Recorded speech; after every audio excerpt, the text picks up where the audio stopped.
एक बहुत सुंदर संवाद ब्रह्मवेत्ता पुराण का है। आज शनि प्रदोष के दिन आप लोगों को थोड़ा स्मरण में ला दूं। किसी भी चीज का उद्यापन करो, 16 सोमवार का उद्यापन करो, चाहे तुम शुक्रवार का उद्यापन करो, चाहे तुम सोमवार का उद्यापन करो, चाहे तुम एकादशी का उद्यापन करो, चाहे तुम प्रदोष का उद्यापन करो, चाहे तुम जिस भी व्रत का उद्यापन करो, शिव महापुराण की कथा कहती है अपने घर के लोगों को गिनने से पहले बाहर के लोगों को गिनना जरूरी है। थोड़ा ध्यान देना। और आप लोग क्या करते हो? उद्यापन में सबसे पहले अपनी जेठानी को गिन लिया, इसको गिन लिया, उसको गिन लिया, उसको गिन लिया। और शिव महापुराण की कथा कहती है जेठानी तो तुम्हारे यहाँ का भोजन करेगी क्योंकि रिश्तेदार है, ननन तुम्हारे यहाँ का भोजन करेगी क्योंकि रिश्तेदार है, तुम्हारी देवरानी भोजन करेगी क्योंकि रिश्तेदार है, तुम्हारी चाची सास भोजन करेगी क्योंकि रिश्तेदार है, तुम्हारी काकी सास भोजन करेगी क्योंकि रिश्तेदार है। जब हम उद्यापन में दूसरे को गिनते हैं और उसको कोई सामान देते हैं, उसकी कोई सामग्री, कोई सुहाग की पिटारी, कोई सामग्री हमने उसको उद्यापन में दी, तो वो हमारा दान कहलाता है। हमने अपने परिवार वाले को भोजन कराकर अपने उद्यापन में गिन दिया और अपने परिवार वालों को दे दिया। इसको देना नहीं कहते, इसको दान नहीं कहते, इसका पुण्य आधा हो जाता है। इसके पुण्य की परिभाषा यहां नहीं कहा जाए। अब और सरल भाषा में समझ लीजिए। कई माताएं कहती है हमने तो अपनी बेटी को यह सामान दे दिया, मतलब हमने खूब दान कर दिया। अब एक बहुत अच्छे से समझ लेना, हमने हमारी बेटी को ये दे दिया तो हमने दान दे दिया। हमने हमारी बेटी को पापड़ बना के दे दिया, हमने तो बहुत दान कर दिया। हमने हमारी बेटी को साड़ी दिला दी, हमने दान कर दिया। हमने हमारी बेटी को सामान दिला दिया, हमने दान कर दिया। बेटी दान लेने की हकदार नहीं है, बेटी अपने मायके का हक लेने को दमदार है। तुम बेटी को एक साड़ी देकर ये मत सोचना कि हम दान दे रहे हैं। बेटी तो खुद कन्यादान में जाती है। आप बेटी को अगर वस्त्र दे रहे हो तो दान नहीं कर रहे हो। आप बेटी को कोई सामग्री दे रहे हो तो दान नहीं कर रहे हो। आप बेटी को कोई सामान दे रहे हो, दान नहीं कर रहे हो। आप बेटी के बेटे को 500 रुपए का लिफाफा दे रहे हो, ये दान नहीं कहला रहा है। ये वो अपना हक लेकर जा रही है। आई है माँ बाप के घर में तो साड़ी तो देना पड़ेगी, नहीं देगी तो काले कोट वाला दिला देगा। उसमें ये दान नहीं है कि तुम कह दो कि नहीं साहब हमारी तो हमने बहन बेटी के दान दे दिया, हमने तो हमारी बहन बेटी के दान दे दिया, हमने तुम्हारी बहन बेटी के दान दे दिया, तो बहन बेटी कहीं भिक्षा मांगे तुमसे? अरे बोलो तो बेटमा वाली हो, बोलो बोलो जम के बोलो। तुम क्या भिक्षा मांगो कि हम भैया के जाएं तो दान लेके आएंगे? दान लेकर बहन बेटी नहीं आती। बेटी अपने भाई के यहाँ से दान लेकर नहीं आती। बेटी अपने मायके से दान लेकर नहीं आती। बेटी मायके में जाकर अपने माँ बाप से और कहती है कि किसी ब्राह्मण को बुलाकर मम्मी सत्यनारायण की कथा कराकर थोड़ा सा दान दे दो। ये बेटी कहती है। बेटी दान लेकर नहीं आती है, बेटी दान दिलवा कर आती है। और बेटी मायके से अगर एक साड़ी भी लेकर आती है तो वो दान की नहीं, बेटी अपना हक लेकर आती है। जब तक माँ बाप हैं तब तक बेटी लेकर आ रही। तो जितनी भी भाभियां हैं वो ये कहना बंद कर दे कि हमने ननन को कुछ दान दिया। दान नहीं, शिव कथा कह रही है। बच्चे ने फिर चिल्लाया और बच्चा जैसे ही चिल्लाया, अब की बार मां ने देख लिया। अभी तक मां देख रही थी पर्वत पर, अभी तक मां देख रही थी भूमि पर अब मां ने देखा कि एक जलाशय में एक मगर एक बच्चे को पकड़ने के लिए घाट पर आ रहा है। एक मगर, एक घड़ियाल, एक बच्चा सोया हुआ है, उसको पकड़ने के लिए घाट पर आ रहा है। छोटा सा बच्चा है। अब मां से रहा नहीं गया, मां से रहा नहीं गया। जैसे ही वो छोटा सा बच्चा चिल्लाया, पार्वती मैया पर्वत पे से कूद कर, जिस शिला पर माता पार्वती जी बैठी थी उस पे से कूद कर मां तुरंत मां उस शिला से कूदी और कूद कर जलाशय के पास में मेरी माता पहुंच गई। अब जैसे ही जलाशय के पास मेरी मां पहुंची और माता ने देखा बच्चा चिल्ला रहा है, मां मुझे बचा लो, मां मुझे बचा लो, मां ये घड़ियाल, ये मगर, ये ग्रह मुझे खा जाएगा, आप बचा लो मुझको। मां जाकर घाट पर खड़ी हो गई और खड़ी होकर माता ने घड़ियाल को रोका। ए घड़ियाल, ए ग्रह रुक, ए ग्रह रुक जा, तू इस बच्चे को नहीं खा सकता, तू इस बच्चे को नहीं खा सकता। घड़ियाल मुस्कुराकर बोला, हंसकर बोला, पार्वती जी इस सरोवर पर दिन के तीसरे पहर में जो भी मुझे मिलेगा वो मेरा भोजन होगा, ये मुझे वर प्राप्त है। तीसरे पहर में जो मुझे मिलेगा इस सरोवर के तट पर वो मेरा भोजन होगा। अब देखिए, किसी किसी का एक समय होता है, जैसे आज बेटमा वालों की किस्मत है, आज बेटमा वालों का भाग्य है कि शनि प्रदोष के दिन आप ये पावन शिव महापुराण की कथा सुन रहे हो, तो ये आपका भाग्य है।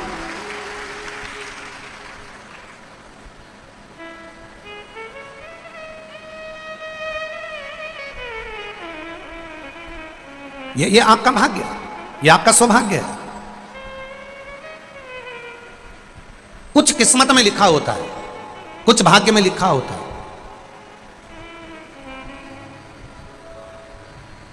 अब एक ग्रह, तुम इस बच्चे को नहीं खा सकते। ग्रह कह रहा है कि दिन के तीसरे पहर में जो भी मुझे भोजन मिलेगा मेरे घाट पर मुझे खाना है, क्योंकि ये मेरा आहार है, ये मेरा भोजन है, मैं इसको खाऊंगा। नहीं नहीं नहीं, मां कहती है तुम इसे नहीं खा सकते, क्योंकि ये मुझे पुकार रहा है, ये मुझे आवाज दे रहा है।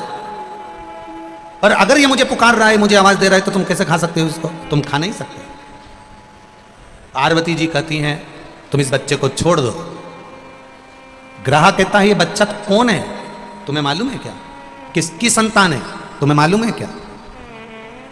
यहाँ शिव महापुराण की कथा कह रही है, यहाँ शंकर जी का संवाद कह रहा है कि पार्वती जी कह रही हैं कि ग्रह कह रहा है पार्वती जी से, इससे तुम्हारी कोई रिश्तेदारी है? ये बच्चा कौन है तुम पहचानती हो? इसके माँ बाप को जानती हो? इसकी रिश्तेदारी पहचानती हो? इस बच्चे को क्यों बचाना चाहती हो? इस बच्चे को मुझे खाने क्यों नहीं देना चाहती? पार्वती जी कहती हैं अगर मेरी संतान होती तो मैं छोड़ देती, पर ये ना जाने कौन है, किसका पुत्र है, उसने मुझे पुकारा है, इसलिए मैं इसको बचाना चाहती हूं। बहुत ध्यान देना, ये उसी में का हाल है। एक महिला ड्राइविंग लाइसेंस बनवाने के लिए गई, गाड़ी चलाना सीख गई और ड्राइविंग लाइसेंस बनवाने गई। तो जो मैनेजर था, ऑफिसर था, उसने महिला से पूछा, एक तरफ तुम्हारा भाई है, एक तरफ तुम्हारा पड़ोसी है,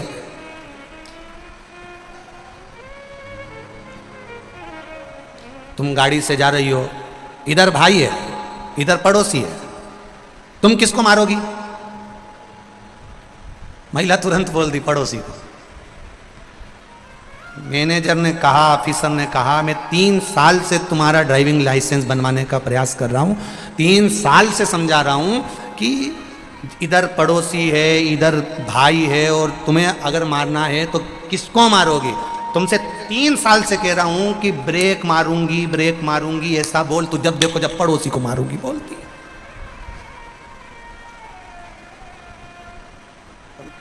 व्यक्ति का, आधे व्यक्ति का उद्धार तो इसीलिए नहीं हो पा रहा क्योंकि वो दूसरों को देख देख के जले जा रहा।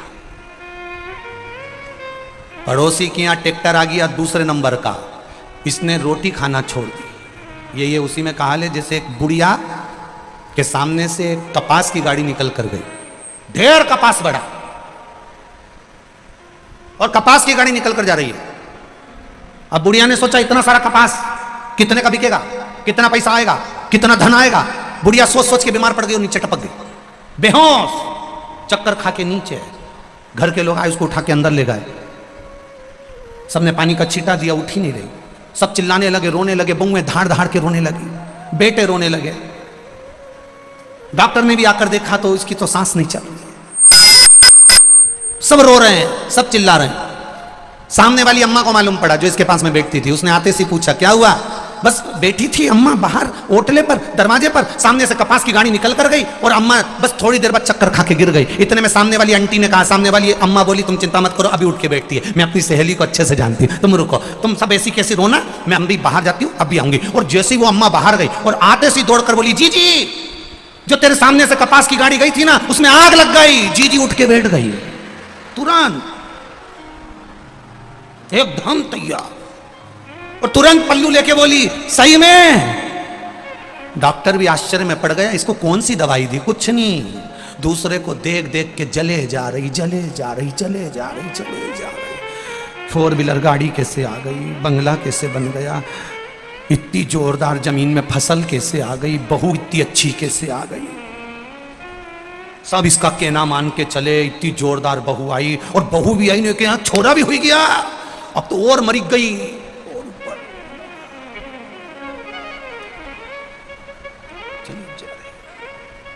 शिव महापुराण की कथा कह रही है, क्या किसको रोइए, बोलो बोलो बोलो, चादर तान के सोइए। अपने को क्या करना? शिव मंदिर में जाना, शंकर के मंदिर में जाना, 1 लोटा जल अगर शंकर भगवान को चढ़ा रहे हो अपनी सामर्थ्यता के अनुसार, पड़ोसन चांदी के लोटे से जल चढ़ा रही है उससे हमें मतलब नहीं, पड़ोसन सोने के लोटे से जल चढ़ा रही है हमें उससे मतलब नहीं, पड़ोसन किस लोटे से जल चढ़ा रही है हमें उससे मतलब नहीं है। आपके पास में जो पात्र है भगवान को उस पात्र से जल चढ़ाओ, एक दिन आएगा भगवान तुम्हारे हाथ में भी चांदी का लोटा पकड़ा देगा। ईर्ष्या से नहीं, ईर्ष्या से नहीं।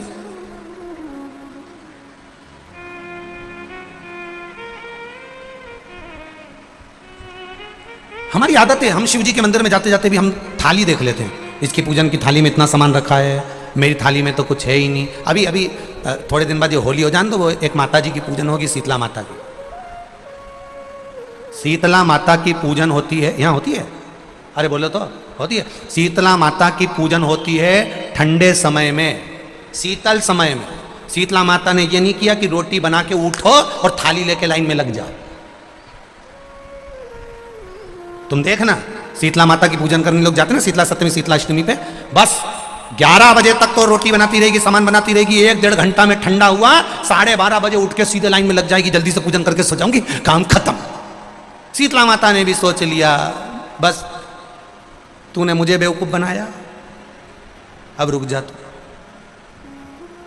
11 बजे तक भोजन बनाया, 10 बजे तक भोजन बनाया, 1 बजे रात को लाइन में लग गई पूजन करने के लिए। 1 बजे रात को न जाने किसने फैला दी कि 1 बजे रात को लग जाओ लाइन में, सुबह तक पूजन करके अपने घर आ जाओ, फिर आराम से आके सो जाओ। अब इतनी जल्दी क्या है भगवान के पूजन की? माँ की पूजन करने जा रहे हो, माता से लाड़ लड़ाने जा रहे हो, अपनी माता से अपने दिल की बात कहने के लिए जा रहे हो, अपने स्नेह की बात कहने के लिए जा रहे हो, तो धीरे धीरे प्रेमवश आनंद से माता की आराधना शीतल समय में, ठंडे समय में।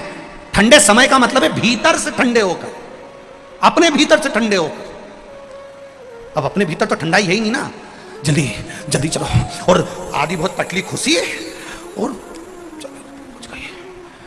और ये कितना बड़ा कपड़ा थाली पे ढाक ढुका के लाइन में खड़ी है। शीतला माता, शीतला माता, या हाथ में लोटा या हाथ में थाली है। और इतनी देर में पड़ोसन निकल के बाजू में से जा रही थी और लोटा थोड़ा सा ढुल गया। अब यहाँ शीतला माता की पूजन करनी आई और ये हो गई चंद्र घंटा, लोटा जरा सा ही पानी का झलका, देख के नहीं चल सकती। ठंडा भोजन हाथ में, लोटा ठंडा पानी का, और अंदर अग्नि। शीतला माता भी कह रही इसको अजान दो पहले, इसको क्या मतलब? भीतर से शीतल हुई है, भीतर से ठंडे हुई है। चित्त वृत्ति मन जब भीतर से शीतल होगा, ठंडा होगा, तो मेरी शीतला माता, तुमने पूजन करा ना करा, मेरी शीतला माता प्रसन्न हो जाएगी। बस भीतर से शीतल होइए, ठंडे होइए भीतर से।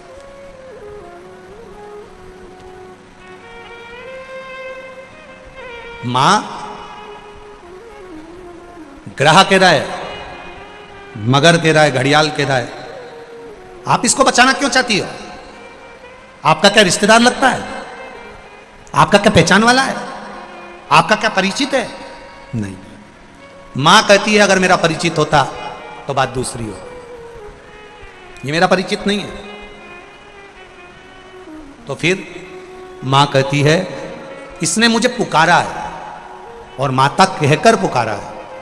पार्वती जी का यह संवाद अपनी जिंदगी में उतार कर रखिएगा। पार्वती माता ने ग्रह को, ब्रह्मवेत्ता पुराण में एक बात कही है कि पार्वती जी ग्रह को कह रही है, मगर को कह रही है कि शंकर भगवान को, देव अधिदेव महादेव को और मुझे, संसार का कोई जीव माता और पिता कहकर अगर पुकारता है तो पार्वती जी कहती है शिव और पार्वती उसके सामने जाकर खड़े हो ही जाते हैं। ये निश्चितता है, उसने पुकारा, ठीक है।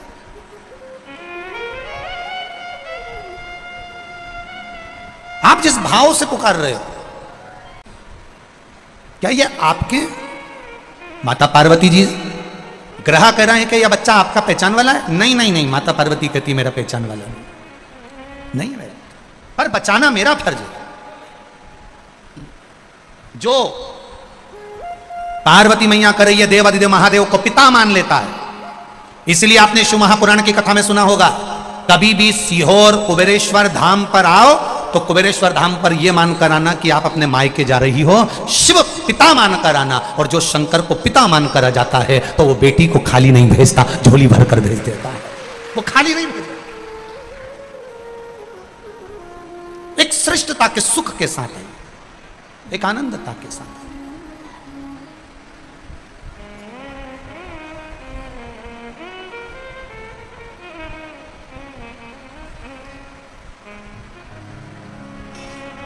महाराज बस उसके द्वार पहुंचे, प्रार्थना करी, विनय करी, निवेदन करा, वो सुख मिला, आनंद पाया। पार्वती जी ने बच्चे को बचाने के लिए ग्रह से निवेदन करा। ग्रह ने पार्वती जी से एक बात कही, इस बच्चे को मैं एक शर्त पर छोड़ सकता हूं। कौन सी शर्त? तुमने जिंदगी में जितना तप करा, जितनी आराधना करी, जितनी साधना करी, जितनी पूजन करी, जितना व्रत करा, जितना उद्यापन करा, सारे व्रत का, तप का, साधना का सब कुछ फल तुम्हें मुझे देना पड़ेगा। तुम इस बच्चे को छोड़ देता, अगर तुम स्वीकार करो तो इस बच्चे को छोड़ दो। अब ध्यान देना जरा सा, तुम्हारे द्वारा किया गया पशुपति व्रत, तुम्हारे द्वारा किया चढ़ाया गया एक लोटा जल, तुम्हारे द्वारा चढ़ी गई एक बेलपत्र, तुम्हारे द्वारा मंदिर में लगाया गया झाड़ू पोछा खाली नहीं जाता, एक ना एक दिन तुम्हारे सामने आकर खड़ा हो जाता है। तुमने जो करा उसका फल तुम्हारे सामने है।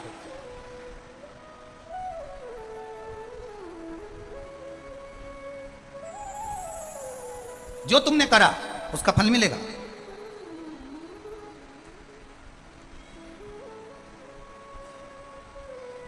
वो प्राप्त जरूर होगा।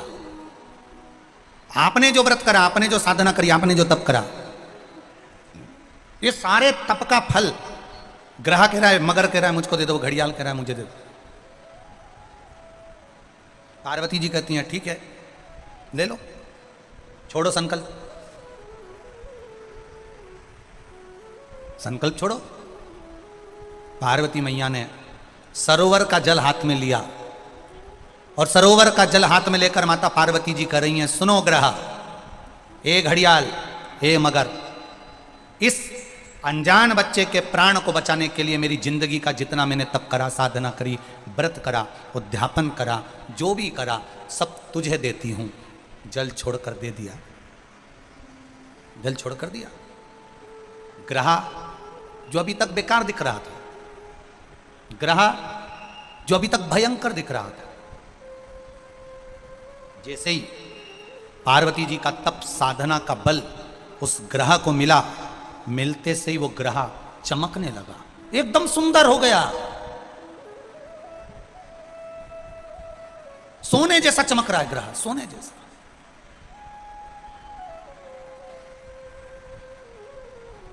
भाई क्रीम की चमक 15 दिन, 20 दिन, 6 महीना, 8 महीना रहती है, पर अच्छे कर्म की चमक जिंदगी भर मरते दम तक रहती है। अच्छे कर्म की चमक। फिर कहेंगे एक बार, मत बुरे कर्म कर बंदे वरना पछताएगा, भगवान की आंखों से तू बच नहीं पाएगा, तू बच नहीं पाएगा। अरे ओ अज्ञानी मत करना, तेरे कर्म का फल भी तू ही पाएगा, जैसा किया तूने तेरे आगे आएगा। मत बुरे कर्म कर बंदे वरना पछताएगा। भगवान की आंखों से तू बच नहीं पाएगा, तू बच नहीं पाएगा। शिव कथा कह रहे,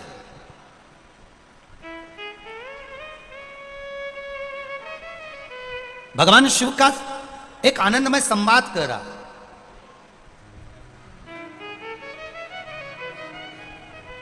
पार्वती जी ने दे दिया अपना तब्बल, ग्रह चमकने लगा, मगर चमक गया, सुंदर हो गया, एकदम सोने जैसा चमक रहा था मगर। प्रसन्न चित्त में मगर ने कहा, ग्रह ने कहा, पार्वती जी आप इस बच्चे को लेकर जा रही हो, आपका ये बच्चा मैंने छोड़ दिया है, इसको मैं अब खाऊंगा नहीं, पर एक निवेदन करना चाहूंगा, आपकी जिंदगी लग गई, हजारों वर्ष आपने तप करा, बेलपत्री का पत्ता खाया, नासिका के एक श्वास से श्वास लेना, उसी से छोड़ना, वो भी छोड़ दिया आपने, आपके शरीर पर मिट्टी दबती जलती चली गई, और आपने इतना बड़ा बड़ा तप करा, साधना करी, और 1 मिनट में पराये बच्चे के लिए आपने वो तब्बल दे दिया, आपने वो तपबल एक पराये बच्चे के लिए दे दिया।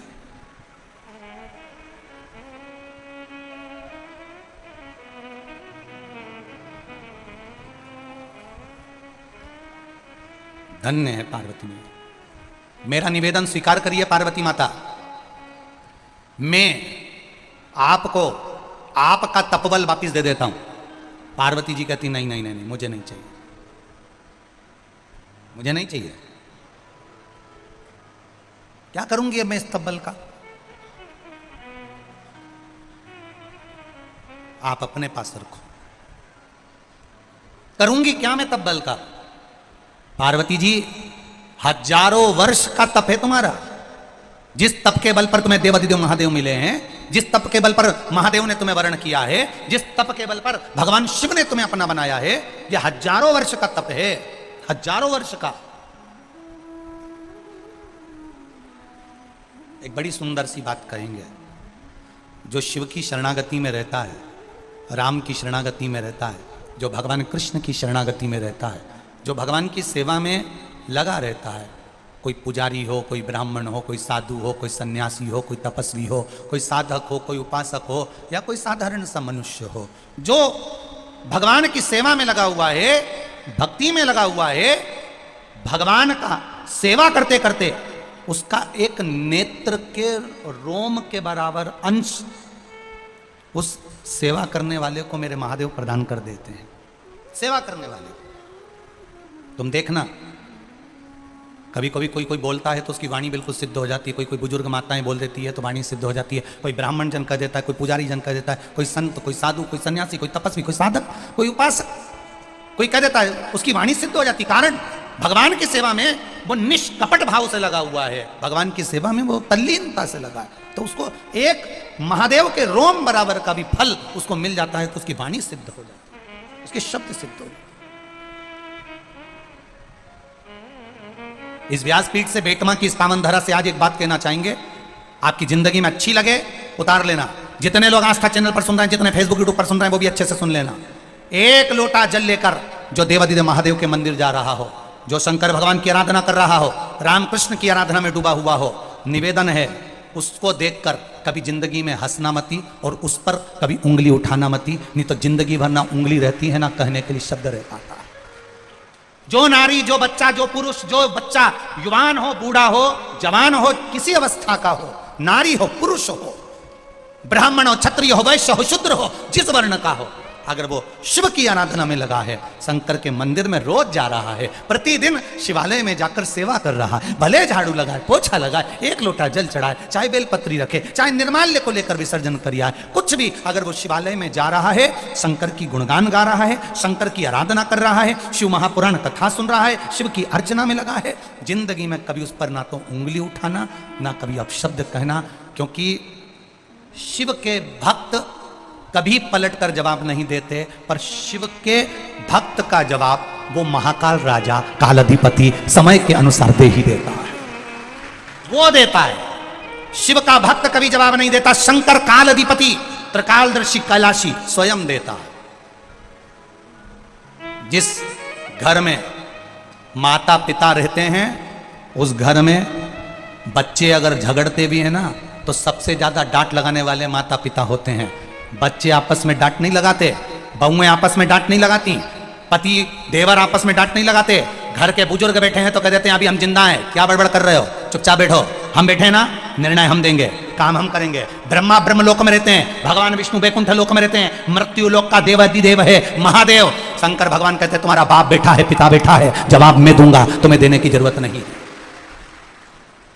जवाब मेरा महादेव देता है, जवाब मेरा शिव देता है। तुम तो श्रृंगार करके शिव के मंदिर जाओ, लोटा भर के जल चढ़ाओ, श्री शिवाय नमस्तुभ्यम गाओ, भगवान की भक्ति में डूबते जाओ। जवाब देने की जवाबदारी उसके है, आपको नहीं देना है। एक पत्र आया है, देखिए। मैं राजेंद्र दास वैष्णव बैरागी, पुजारी गांव तलावली, तहसील देपालपुर, जिला इंदौर, मध्य प्रदेश से। गुरुदेव, मेरे पेट की आंत में आटी गांठ पड़ गई थी, डॉक्टर को बताया, भर्ती रहा, पर आराम नहीं हुआ। बहुत से डॉक्टरों का दिखाया, फिर भी इंदौर में दिखाया तो जांच में आया कि आंत को काटना पड़ेगा और उसमें से गांठ को निकालना पड़ेगा। बहुत ऑपरेशन का डॉक्टर ने बोल दिया और उसका खर्चा 3 लाख रुपए बताया। बॉम्बे से डॉक्टर बुलाना पड़ेगा, आंत काटेगा डॉक्टर और उसमें से गांठ को निकालेगा। भर्ती हो गए गुरुदेव। दूसरे दिन ऑपरेशन होना था, तो मैंने डॉक्टर से पूछ लिया कि मैं ऑपरेशन के बाद ठीक तो हो जाऊंगा। भगवान की कृपा देखो, डॉक्टर बोले कोई गारंटी नहीं है। बाद में इंदौर आ सको अस्पताल को, तब रात भर नींद नहीं आई गुरुजी। मैं पलंग पर पड़ा रहा पर नींद नहीं आई, और मैंने डॉक्टर साहब से वहीं से छुट्टी मांग ली कि मैं ऑपरेशन बाद में करा लूंगा। मन ही मन में सोचता करूं क्या, और अगर डॉक्टर कह रहा है कि कोई गारंटी नहीं है, बॉम्बे से डॉक्टर आएगा, सब करेगा, खर्चा भी 3 लाख हो जाएगा और मरना तो है, तो क्यों ना शिव के भरोसे हो जाऊं। गुरुदेव, बाबा की कृपा से मेरी मामा जी को सीहोर भेज दिया और सीहोर से एक रुद्राक्ष बुलवा लिया। उस रुद्राक्ष को पानी में गलाता, शिव जी को चढ़ाता, पानी पीना चालू कर दिया। गुरुदेव, इतना विश्वास शिव जी के प्रति जाग गया कि मरना तो है ही। अब वो भी कह रहे हैं कि कोई गारंटी नहीं है, तो अपन पानी पीता, शिव जी को जल चढ़ा चढ़ा कर पीता। एक बेलपत्र खाना चालू कर दिया, बेलपत्री के पौधे का पूजन स्मरण चालू कर दिया। और दूसरी बार जब जांच कराने के लिए गया तो बाबा की कृपा से मेरी गांठ समाप्त हो गई और मैं ठीक हो गया हूं। मैं बाबा को प्रणाम करने के लिए आया हूं। अब ठीक है बैरागी जी, श्री शिवाय नमस्तुभ्यम। ये शिव तत्व है। वो घड़ी बैठिए।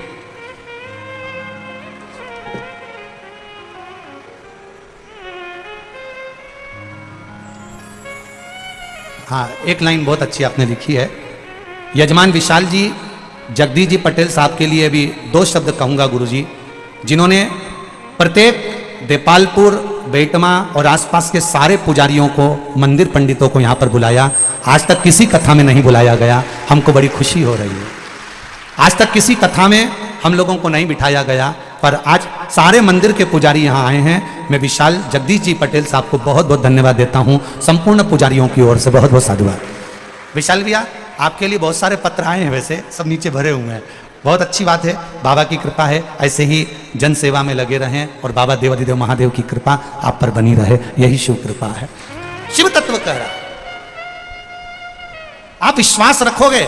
अब देखो, आदरणीय बैरागी जी वहां पड़े, हॉस्पिटल में पड़े रहे, ऑपरेशन के लिए एडमिट हो गए, पर मन में आया कि कथा में सुना है, कथा में सियोर वाला महाराज बोलता है कि एक लोटा जल, बोलो बोलो, सारी समस्या का हल। वो जल में, वो रुद्राक्ष में, अब उन्होंने भी भेजा सियोर की एक रुद्राक्ष मिल जाए, रुद्राक्ष प्राप्त हो जाए। और रुद्राक्ष हो तो कहीं ना कहीं भाव जागृत होता है, कहीं ना कहीं विश्वास जागृत होता है, भरोसा दृढ़ हो जाता है।